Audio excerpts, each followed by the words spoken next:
There is a moment quiet, subtle, unnoticed by the world, when a man makes a decision that no one sees, but everyone feels. It doesn't happen with fireworks. It doesn't require applause. But when it happens, it shifts everything.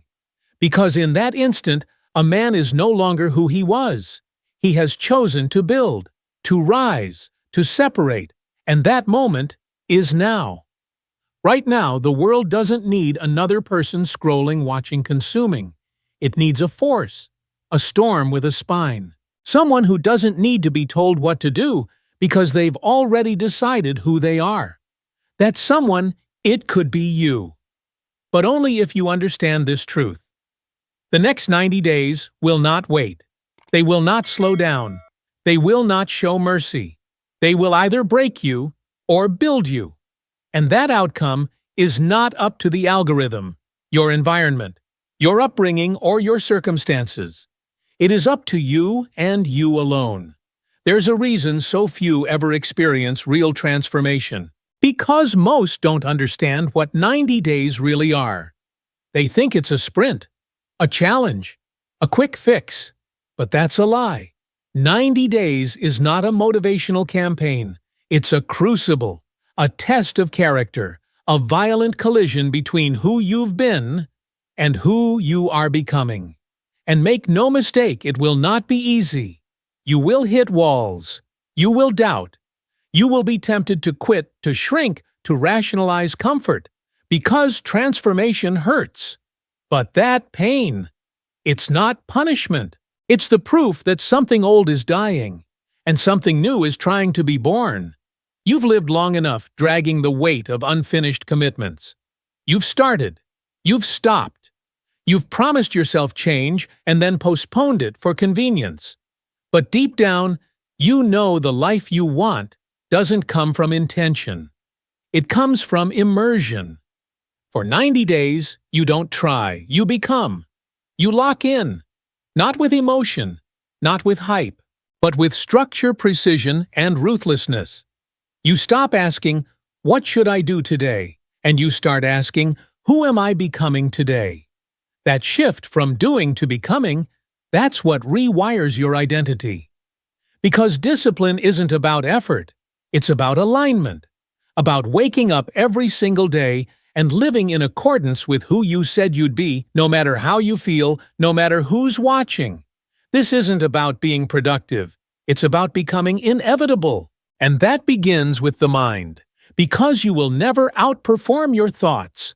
You cannot build a life of purpose with a mind poisoned by distraction. So the first war you fight is internal. You kill the noise. You shut the tabs. You reclaim your attention from the thieves who monetize your weakness. You become a curator, not of content, but of consciousness. What you read, what you watch, what you say, what you believe. Because belief is the architect of reality. And most people are trying to build skyscrapers with cracked blueprints. You want to rise, then audit your thoughts like your life depends on it, because it does. And once the mind is fed, the body must follow. The body is not decoration. It is your weapon. It is the physical expression of your internal code. You cannot say, "I am disciplined," while you treat your body like a second-class citizen. Movement isn't optional. It's sacred. It's where pain meets clarity, where doubt is crushed under steel and sweat. It's not about abs.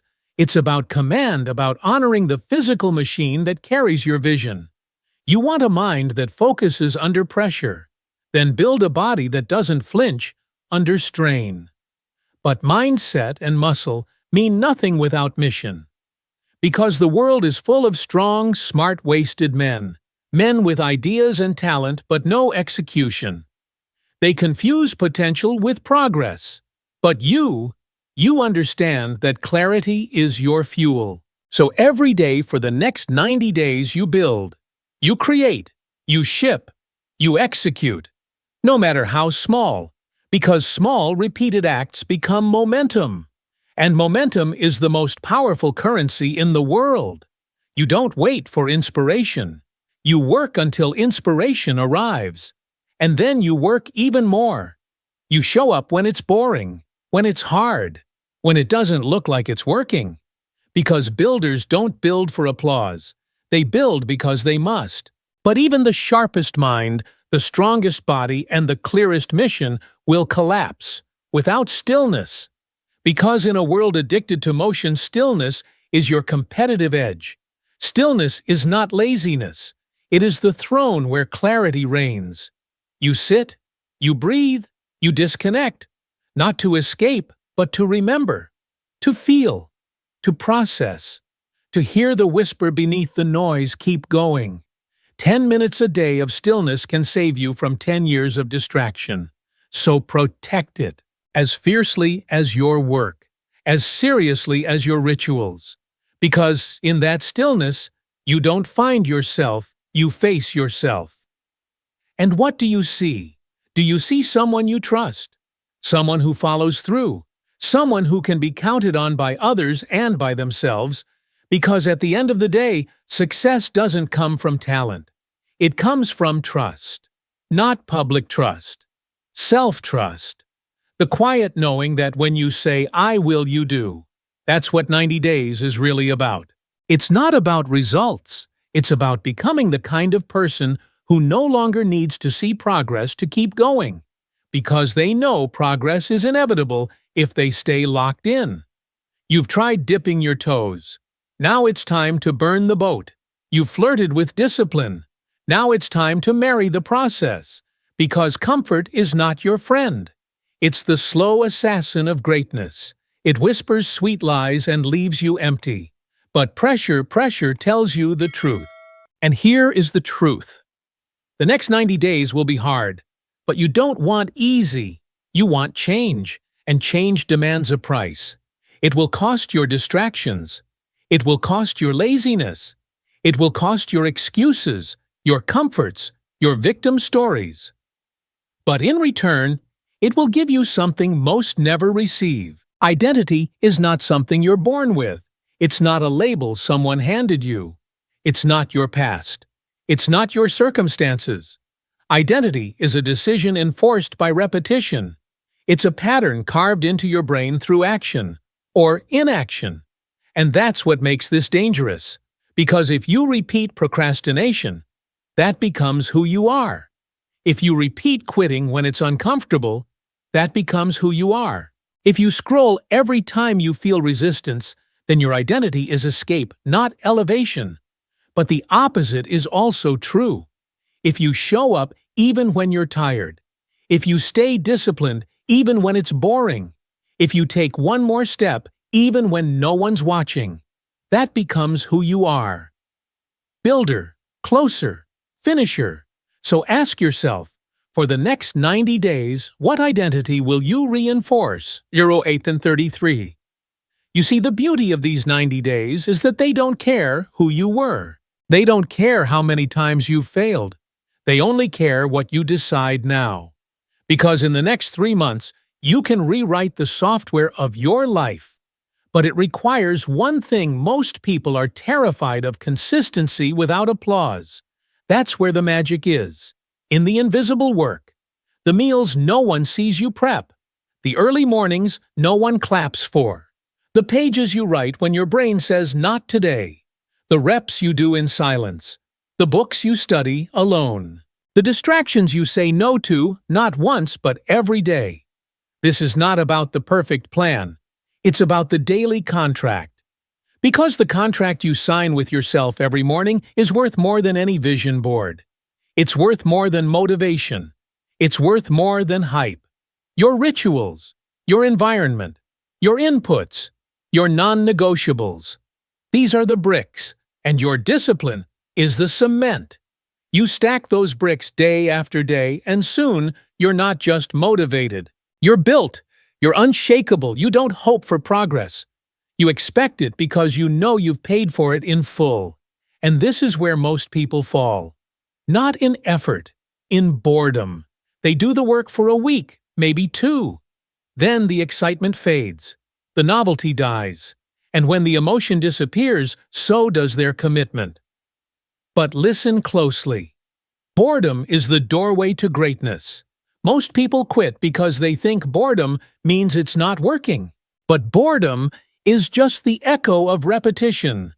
And repetition is the architect of mastery. Do you think Edison was excited every time he tried and failed to create the light bulb? Do you think Carnegie was thrilled every day, building steel mills while others laughed? Do you think Ford felt a spark every time his ideas were rejected? No. They weren't chasing feelings. They were chasing legacy. And that means they showed up when they felt nothing. That's what greatness requires, not hype habits. So when boredom shows up, don't retreat. Lean in. Boredom is not a signal to stop. It's a sign you're close. You're finally deep enough into the process that your old habits are gasping for air. That's when the change starts to take root. You've got to stay long enough for the repetition to become rhythm. You've got to stay consistent long enough for the voice that says, quit, to go quiet. Because if you leave every time the fire dims, you'll never feel the power that comes when discipline catches fire. And when that fire comes, you won't need to be pushed. You'll be pulled. The same work that felt like weight will feel like momentum. The same systems you had to force will feel automatic. The same voice that used to say, I'm not enough, will be replaced by one that says, I was built for this. But to get there, you must earn it. You must eliminate the escape hatches. You must stop telling yourself there's time. You must cut the negotiations. You said 90, so give it 90. Not 9, not until it gets hard. 90. Full. Days. And let's be honest, you've given more time to things that built nothing. You've given 90 days to distractions, to bad habits, to relationships that drained you, to apps that numbed you, to goals you never finished. Now it's time to give 90 days. To you. To your standards. To your growth. To your craft. To your clarity. To your becoming. Because if you truly go all in, no half measures, no safety nets, you will walk out of this season unrecognizable. Not because the world sees you differently, but because you do. And that shift, that internal shift where you stop hoping for change and start embodying it, is what separates men who merely survive from men who build something worth living for. Because here's the truth. These 90 days are not about transformation. They are preparation. Preparation for the life you say you want, the life you were made for, but haven't yet proven you can handle. So these next 90 days, they're not a game. They're a test. The question is, will you pass? You want to know what separates the ones who rise from the ones who repeat. It's not skill. It's not money. It's not background luck or genetics. It's not even knowledge. It's execution without exception. It's the quiet, brutal commitment to follow through, especially when it doesn't feel good, especially when no one's watching, especially when the reward isn't instant. You know how most people live. They wait. They wait for motivation, for clarity, for someone to believe in them, for proof they're on the right path. But builders don't wait. They decide. They move first, think later. They make bold commitments, and then they rise to meet them. Because when you decide fully, I mean burn the ships level commitment, you change the chemistry of your brain. There's no more internal argument. No more should I, no more. Maybe later. There's just action, movement, forward. And with that motion comes something most people never experience: self-respect. Not the kind that comes from likes, titles, or aplomb. The kind that lives deep in your bones. The kind that whispers, I trust myself. I keep my word. I don't flinch. That kind of respect is the foundation of power. So stop chasing confidence. Stop reading quotes about motivation. Confidence is a byproduct of keeping promises to yourself, and discipline is how you earn it. You want to feel powerful, stack-proof. Don't think your way into a new mindset, earn it with action. Confidence is not loud. It's calm. It's the calm of knowing I did the work. While they slept, I built. While they doubted, I decided. While they scrolled, I stacked. That's what makes you dangerous. And make no mistake, the world fears a man who doesn't negotiate with his standards, because most people fold under pressure. But you sharpen under it. Most avoid resistance. You train inside it. Most are addicted to escape. You've become addicted to execution. And that's why 90 days isn't a program. It's a proving ground. Not to the world, not to your boss, not to your family, to you. You are the one who needs to know what you're capable of. You are the one who needs to witness the shift. Because once you do, you can never go back. There's a moment in every transformation when the old self begins to panic. It whispers, "You've gone too far. This is too intense. Relax, no one's watching. Just take a day off." That voice, that's not fear. That's the ghost of who you used to be begging for relevance. Ignore it. You didn't come this far to rebuild the same mediocre identity with better wallpaper. You came to burn the old blueprint. You came to build something unrecognizable, a new mind, a new rhythm, a new life. And you don't build that life with convenience. You build it with clarity. Clarity on who you are. Clarity on where you're going. Clarity on what matters. So ask yourself, what are you actually building? What are you willing to suffer for? What are your non-negotiables? And if you don't know, this is why you've been drifting. Because a man with no clarity becomes prey to every distraction. But a man with vision. A man with vision is lethal. He doesn't scroll when it's time to build. He doesn't talk when it's time to work. He doesn't explain when it's time to move. He just executes because the mission is bigger than his mood. And here's the truth that most aren't ready to hear. Your 90-day sprint isn't about being productive. It's about becoming someone who cannot be ignored. Not by the market. Not by the world. Not by your own limiting beliefs. This isn't about hustle culture. This is about inner alignment. This is about finally feeling like your outer world matches the force you've always known lived inside of you but never unleashed. And if that means saying no to distractions, good. If that means being misunderstood, good. If that means being obsessed, even better. Because obsession in the direction of purpose is the highest form of freedom. And this isn't forever, it's 90 days. But what you become in these 90 days will echo for decades. You will feel resistance. You will question the pace. You will want to slow down. But hear this. The enemy of transformation is not failure. It's moderation. The voice that says, "You're doing enough." The voice that says, "This is too intense." The voice that says, "Balance is key." No, not now. Not in this season. This isn't balance. This is breakthrough. And you don't get breakthrough by playing nice with the habits that broke you. So yes, go all in, not recklessly, righteously. Not with ego, with honor. Honor the fire that brought you here. Honor the pain that shaped you. Honor the version of you that refused to give up even when it would have been easier. And when it gets hard, when your body aches, when your mind rebels, when no one believes in you, remember this. You don't need a crowd. You need a code. And your code is simple. I show up. I execute. I finish. No matter what. Because that's who I am now. You don't rise by getting everything right. You rise because you refuse to quit when it goes wrong. You rise because when the plan breaks, you don't. Because at some point in these 90 days, the system will shake. The schedule will slip. The doubts will creep in. And everything in you will want to say, "Just this once, I'll skip it." That's the trap. Because just this once becomes a pattern. And patterns shape identity. The builders, the ones who transform, they don't let a single crack become a collapse. If they fall, they don't fall into old habits. They fall forward. They miss a rep, they double the next day. They get distracted, they come back sharper. Because discipline isn't about perfection. It's about never giving your old self the satisfaction of return. 2018.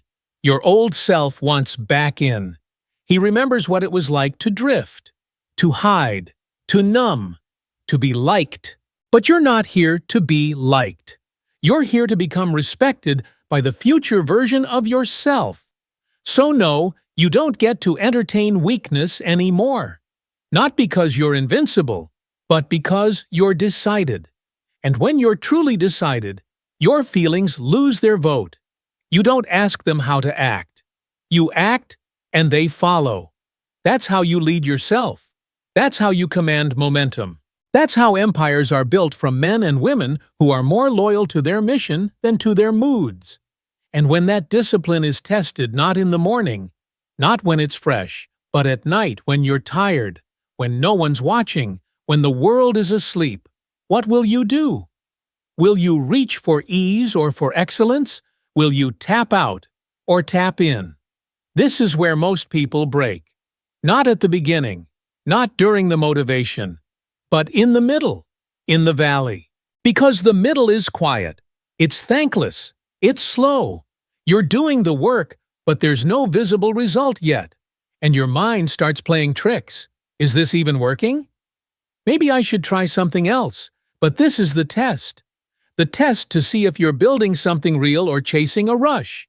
Because those who rise, they know repetition is revelation. Every day you show up, the fog clears. The vision sharpens. You no longer guess who you are. You prove it with your presence, with your effort, with your silence. And when the world finally notices, they'll ask, "How did you do it?" And you'll smile. Because they didn't see the nights you kept your promise, the mornings you beat the excuses, the hours you worked when no one believed. They didn't see the battle, but they will feel the result. But don't build for them. Don't build to prove them wrong. That burns too fast. Build for the man in the mirror, because he's the one you live with. She's the one who knows the truth. And you can lie to the world, but you cannot lie to your soul. It always knows when you've cheated your own greatness. So stop asking how long it will take. Start asking how far you're willing to go. Because this isn't about a time frame. It's about depth. It's about how deep you're willing to cut into who you were, to carve out the space for who you must become. And understand this, you will lose people. The moment you raise your standard, you'll see who was tied to your potential and who was tied to your patterns. Let them go. This isn't their journey. It's yours. Some won't understand your urgency. They'll call it obsession. They'll call it extreme. But mediocrity always mocks what it doesn't have the courage to commit to. And if you water down your vision to make others comfortable, you'll die with dreams that never met daylight. You don't owe them comfort. You owe yourself the life you said you would build. So be warned, this path is not crowded. It's not trendy. It's not always fun. But it is worth it. Because the man or woman who makes it through this is not the same person who started. They walk different, think different, move with quiet certainty. Because they've seen who they really are not in theory, but in the trenches. And once you meet that version of you, there's no going back. You'll never again tolerate the distractions, the excuses, the watered-down life. Because you've tasted clarity, you've felt momentum, and you'll never settle for noise again. So here's what you do. You make the decision. Right now, not to try, not to see how it goes, but to go all in. You remove the exit. You shut the back door. You eliminate the fallback plan. You say, for the next 90 days, I will become the kind of person who executes no matter what. For the next 90 days, I will build the mind, the body, the systems, and the momentum that my future requires. For the next 90 days, I will not flinch. And when that decision is real, when it's no longer a hope but a contract, you don't need more motivation. You move from memory, from purpose, from fire. I once thought justice would look like an apology. Maybe from the firm that smiled in my face and threw away my name behind closed doors. Maybe from the professors who never said the word race but shaped their expectations with it. Maybe from the boy in third grade who asked me if I was the dangerous kind of black, and the teacher who heard but said nothing. I imagined someone pulling me aside, eyes wide with recognition, whispering, "We were wrong. You deserved better." But that moment never came. What did come was something quieter, something deeper, a slow, burning truth. One that no courtroom verdict, no LinkedIn job title, no white-framed certificate could ever give me. It was the voice I'd spent years trying to drown out, the one that didn't need permission to speak, didn't ask for validation to exist. It said, "You are enough, not in spite of your blackness, because of it." That voice became my foundation. And from it, I started writing again, not legal briefs, but stories. Stories that told the parts we were trained to hide. Stories that sounded like my grandmother's kitchen, and my cousin's and my brother's fear when he sees blue lights in the rearview mirror. Stories that screamed when the world told us to whisper. I started speaking at schools not as a symbol of success, but as a storyteller. I didn't tell kids they could be anything they wanted. I told them the truth, that even being themselves would be a battle, that the world might measure their worth by the color of their skin before it ever listens to the sound of their voice, but also that they were built from something unbreakable, that they carried a legacy older than this country, a legacy of resistance, of brilliance, of surviving what should have destroyed them. One day, after a talk, a boy, maybe 14, stayed behind. He didn't say much, just held out a folded note, then walked away. It read, "I thought I was supposed to be invisible, but you made me feel like I'm allowed to take up space." I cried that night, quietly, because I remembered being that boy, walking through the world like a shadow, praying not to be seen until someone finally saw me. And now I was someone else's mirror. Years passed. The city changed. Cranes replaced corner stores. Coffee shops sprouted where barber shops used to be. But some things didn't change. The headlines kept coming. Another man, another girl, another name added to the ever-growing roll call of the dead, the discarded, the disbelieved. Some days I felt numb. Other days I raged. And every time I wrote as if my words could conjure breath back into bodies, as if storytelling could stitch wounds too deep for sutures, as if maybe if enough people listened, we wouldn't need funerals to start the conversation. I published a piece called "If My Skin Could Speak." It wasn't fancy, just a love letter to blackness, wrapped in grief, wrapped in hope. I wrote, "If my skin could speak, it would tell you about the weight of being watched in every store and still being followed in none of the stories. It would tell you what it means to love yourself in a world built to hate your reflection. It would tell you that survival is not the goal, wholeness is. That we are not broken. We are bruised, maybe, but not broken." It went viral.